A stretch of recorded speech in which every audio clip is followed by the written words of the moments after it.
ফারিয়া, আমি 1 বছরের জন্য বিয়ে করতে চাই। আমি সরি, আমি আজকে পারবো না এই কাজটা করতে। পূজা চলে এসছে। বেশি খাপ পাচ্ছেন? বাঁচবো না রে মা, দিন দিন অনেক কষ্ট হয়ে যাচ্ছে। কি বলতেছো মাই? তোমাকে বাঁচতে হবে। স্যার স্যার প্লিজ স্যার, আমার টাকাটা অনেক দরকার স্যার।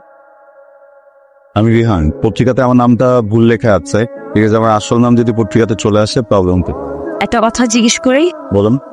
আপনি ঠিক কোন শর্ততে রাজি হলে আমাকে 10 লক্ষ টাকা দেবেন? মানে আমাকে কি কি করতে হবে একটু জানা থাকলে ভালো হতো। ফারিয়া, বেসিক্যালি আপনাকে আমি 1 বছরের জন্য বিয়ে করতে চাই, এগ্রিমেন্ট ম্যারেজ। দেখেন, এই সম্পর্কের মাঝে আসলে সিরিয়াস কোনো কিছুই থাকবে না, পুরো বিষয়টাই পেক। ফারিয়া, আমার হাতে সময় একটু কম, যদি রাজি থাকি তাহলে বলুন আপনি রাজি। আমি সরি, আমি আজকে পারবো না এই কাজটা করতে। পূজা চলে এসছে।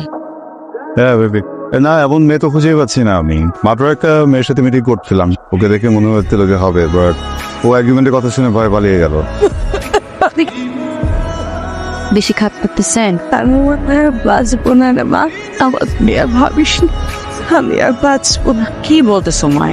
উল্টা পাল্টা কথা বলা বন্ধ করো। তোমাকে বাঁচতে হবে। পাইজা কোথায়? কোচিং থেকে এখনো আসে নাই নাকি? হ্যাঁ চলে আসছে। কোচিং থেকে আসতে এত দেরি হলো কেন? ফ্রেন্ডের বাড়িতে ছিল, সবাই একটু ধরে বেঁধে নিয়ে গেছিল আপু। ব্যাগের মধ্যে কি? আপু জানি না রে, রাস্তায় পা বেঁধে পড়ে গেছি। পর আশেপাশে কাউকে দেখলাম না, দেখলাম একটু ভারী, ভাবলাম নিয়ে এসে বাসায় দিই। খুলে দেখ না। আসসালামু আলাইকুম। ওয়ালাইকুম সালাম। আম্মা যান, 3 মাস এবার আটকেছেন, এই মাস গেলে 4 মাস হইব। ভাড়াটা দেন। আঙ্কেল আসলে দিয়ে দিব, চেষ্টা করতেছি যত তাড়াতাড়ি শুভ দেওয়া যাওয়ার জন্য। ঝামেলার মধ্যে আছি তো আঙ্কেল, দিয়ে দিব আঙ্কেল। দিচ্ছি করে দিচ্ছি, টাকাটা দেন, আমার একটু উপকার হইব। আঙ্কেল আগামীকাল আপনাকে কিছু টাকা ম্যানেজ করে দিব।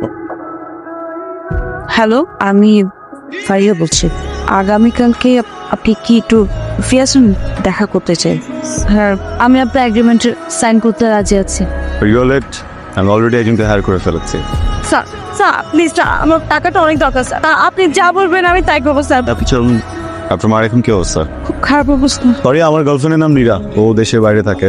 বিশেষ একটা কারণে এই মুহূর্তে ও চাইলেও দেশে আসতে পারবে না। আচ্ছা মেনন, আমাদের কি কখনো বিয়ে হবে? কখনো এই সম্পর্কের নাম হবে? সেটা পরেই দেখা যায়, সময় সব কিছু করে দেবে। হ্যালো আলাইকুম স্যার। ওয়ালাইকুম আসসালাম। আচ্ছা তুই খাওয়া। হ্যাঁ সরি, আপনাকে একটা লোকেশন পাঠাচ্ছি, ওখানে চলে আসুন। স্যার, এখন তো অনেক লেট হয়ে গেছে, মানে রাত হয়ে গেছে তো। আমি আপনার সাথে কালকে সকালে দেখা করি স্যার। ফারিয়া দেখুন, আমার না এক্সকিউজ একদম পছন্দ না, যেটা বলেছি সেটা করুন। পাইজা চেপু শুন, আমি একটু ইমার্জেন্সি কাজে বাইরে যাচ্ছি, চলে আসবো আবার। মাকে একটু দেখে রাখেন। আচ্ছা আপু, সমস্যা নাই। ফারিয়া, এখন থেকে মোবাইলটা সবসময় অ্যাক্টিভ রাখতে হবে। কাজটা কি ঠিক করলাম? ইলার বাবাকে কথা দেওয়ার আগে রিহানের সাথে একটু কথা বলা দরকার ছিল না? আচ্ছা, সবকিছু নিয়ে রিহানের সাথে কথা বলতে হবে কেন? আমরা ডিসিশন নিতে পারি না? করেছি বাবা, আমাকে না জানিয়ে আমার বিয়ের কথা হচ্ছে, এসব মানে কি? তুই তো খুব ভালো করে জানো আমি বিয়ে করতে চাই না। বাবা শোন না, আমরা আসলে চাই তোর বিয়েটা হোক, তোর বিয়েতেই চাচ্ছি, আর কিছু না। তোর কি কাউকে পছন্দ আছে আমাকে বল, আমি তো তোর মা, সব ম্যানেজ করে ফেলবো। বল। আমি এটুকু ভালোবাসো। ঠিক আছে, 1 মাসের মধ্যে তোমাকে বিয়ের কাজটা শেষ করতে হবে। Sir 25 minute late. রাস্তা কি কেমন গেছিলে তুমি এতক্ষণ? তোমার কাছে টাইমের ভ্যালু নাই, আমার কাছে আছে। সরি স্যার, আমি এক্সট্রিমলি সরি, হবে না, দেরি হবে না।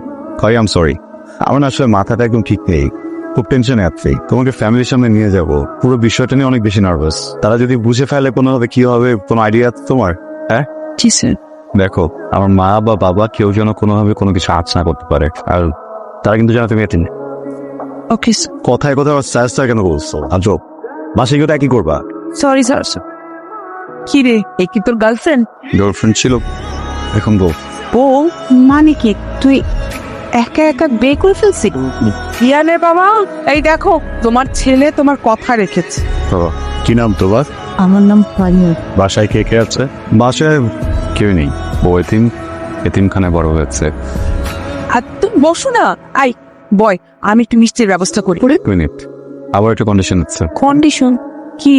দেখো, তোমাদের প্রেশারে আমি এখন বিয়েটা তো করে ফেলেছি। ফারিয়া এখন স্টুডেন্ট, ওর গ্রাজুয়েশন শেষ হতে আর 1 বছর লাগবে। তার এক পর্যন্ত আমরা বিয়ের ব্যাপারটা কোথাও অ্যানাউন্স করবো না। 1 বছর পরে তোমাদের মন মতো করে ধুমধাম করে অ্যারেঞ্জমেন্ট করবো, ঠিক আছে? আচ্ছা সেসব পরে দেখা যাবে।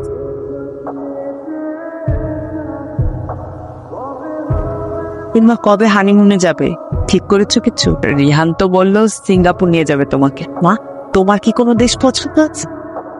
না না মা, ওরকম কিছু নাই। ও যেখানে যেতে চাইবে ও। এই শুনো, তুমি তোমার বন্ধুকে বলে রেহানের 1 মাসের ছুটির ব্যবস্থা করে দাও। আচ্ছা ঠিক আছে, সেটা না হয় করা যাবে, কিন্তু তোমার ছেলেকে বলো আমাকে ডেটটা জানাতে, তাহলে না আমি ব্যবস্থা করব। রিহানকে বলবা ডেটটা জানাতে, বাবা জানতে চেয়েছে। হ্যাঁ বল। কি হয়েছে? মা, কোনো সমস্যা? আপনার তো যেতে হবে। কোথায়? আমাকে এতিমখানে যেতে হবে। আমাকে যে মানুষ করছেন আমার মা, মানে ওখানকার উনি অসুস্থ, অনেক হার্ট আছে। ঠিক আছে চলো, আমরাও যাচ্ছি তোমার সাথে। না না না, আপনাদের যেতে হবে। সরি, আমি খুবই সরি। এমন একটা সিচুয়েশনে কি বলে সিম্প্যাথি দেওয়া উচিত আমার জানা নেই। এত বড় লসের তেমন ক্ষতি করে না। আমার ভেতরে একটা গিল্ট কাজ করে। আমার মনে হয় তুমি যদি আমার কথায় এই বাড়িতে না থাকতে, সেদিন হয়তো আন্টির পাশে। আম সরি। না না, আপনি সরি বলবেন না, সরি ফিলও করবেন না। আপনার তো কোনো দোষ নেই। আমাদের ভাগ্যে ছিল মাকে এখনই হারাবো, আমাদেরকে রেখে চলে যাবো। আপনার কিন্তু কোনো দোষ নেই। আমার মায়ের মনটা কি খুব বেশি খারাপ? আমি জানি মনটা একটু খারাপ। মারে, আপন মানুষ চলে দিলে সেই জায়গাটা পূরণ হয় না, সেটা পূরণ হওয়ারও না। আমি জানি খুব বেশি কষ্ট হচ্ছে, কিন্তু আমরা যে তোমাকে এরকম গোমরা দেখতে পছন্দ করি না। আমার হাসি খুশি মুখটাই আমাদের পছন্দ। রিহান, একটা কাজ কর না, ওকে নিয়ে দেশের মধ্যে কোথাও ঘুরে আয়। দেশেই তো কত সুন্দর সুন্দর জায়গা আছে। আপনি অনেক ভালো মা, আমি অনেক লাখের মা হিসেবে পেয়েছি। রিহান, আমাদের এগ্রিমেন্টের সময়টা কিন্তু শেষ হয়ে আসছে। আমার মনে হয় এখন বাবা মায়ের সামনে আমাদের ঝগড়াটা শুরু করে দেওয়া উচিত, যেমনটা কথা হয়েছিল। একটা প্রশ্ন করবো ফারিয়ান, আমি মানুষ হিসেবে কেমন? হঠাৎ এই প্রশ্ন? সহজ প্রশ্ন। আপনি কি সেলস ইমপ্রুভমেন্টে জন্য না জান? কি মানুষ হিসেবে অসম্ভব খেতে, অল্পতেই রেগে যান, হুটহাট রাগ করেন, মাথাটা অলওয়েজ গরম থাকে। কিন্তু আপনার মনটা অনেক ভালো। আপনাকে কাছ থেকে যদি কেউ না দেখে তাহলে বুঝতে পারবেন মানুষটা ভালো, কেয়ারিং, রেসপন্সিবল, বাবা মাকে অনেক ভালোবাসেন, পরিবারকে ভালোবাসেন। আর সবচেয়ে বড় কথা কি জানেন, এই যে এতগুলো সময় আপনার সঙ্গে থাকলাম, তাকে কাছ থেকে দেখলাম, এতটুকু তো বুঝে দিচ্ছি আপনারা ভালোবাসা মানুষের প্রতি অনেক লয়েন। আর আজকালকার সময় তো এরকম মানুষ পাওয়া খুবই দুষ্কর। আমার মতো মানুষকে কি বিয়ে করা যায়? হ্যাঁ, কেন না? না, ওই অ্যারেঞ্জ ম্যারেজের কথা বলছিলাম না। আমার মতো মানুষকে কি ভালোবেসে বিয়ে করা যায়? নিশ্চয়ই যাবে। আপনি আমার মার অনেক খেয়াল রাখেন। কারণ মানুষটাই এমন। আমার কত খেয়াল রাখেন উনি, কত ভালোবাসেন। বাবার অনেক যত্ন করেন। উনি তো আমার বন্ধু, জানেন। আমার মন খারাপ লাগছে, যেটা মানুষের সাথে এত বেশি কানেক্টেড হয়ে গেছি, তো অন্যদের কথা অনেক মনে পড়বে। থেকেছেন ওনাদের সাথে? সেটা কি হয়? ফারিয়া, আপনি কি সারা জীবন আমার মার এভাবে খেয়াল রাখবেন? মানে সারা জীবন আমার বাবার যত্ন করবেন? কি বলতে চাচ্ছেন? আমাকে বিয়ে করবেন কোনো এগ্রিমেন্ট ছাড়া? বিয়ে করবো, কিন্তু এগ্রিমেন্ট তো লাগবে। আমি বিয়ে করব, তার জন্য তো এগ্রিমেন্ট তো দরকার। প্রথম শর্ত থাকবে আপনার এই রাগ, জেদ, অনেক চেঁচামেচি, এটা করা যাবে না। দ্বিতীয় শর্ত থাকবে দুজন মানুষ একসাথে থাকলে অনেক ঝগড়াঝাটি হয়, অনেক কিছু হয়, মনোমালিন্য হয়, যত যাই হোক আলাদা হওয়া যাবে না। থার্ড, দুজনের মাঝখানে কোন তৃতীয় ব্যক্তি আসতে পারবে না, সেটা যেই হোক। আর যদি কেউ আসে তাহলে আমাকে চলে যেতে হবে। আরেকটা কথা জেনে রাখুন, আমাকে যদি আপনাদের বাড়ি থেকে চলে যেতে হয়, আমার কিন্তু কোথাও যাওয়ার জায়গা থাকবে না। কখনো যদি এমন কোনো পরিস্থিতি আসে যার কারণে চলে যেতে হবে, ট্রেনে একসাথে চলে যাবো।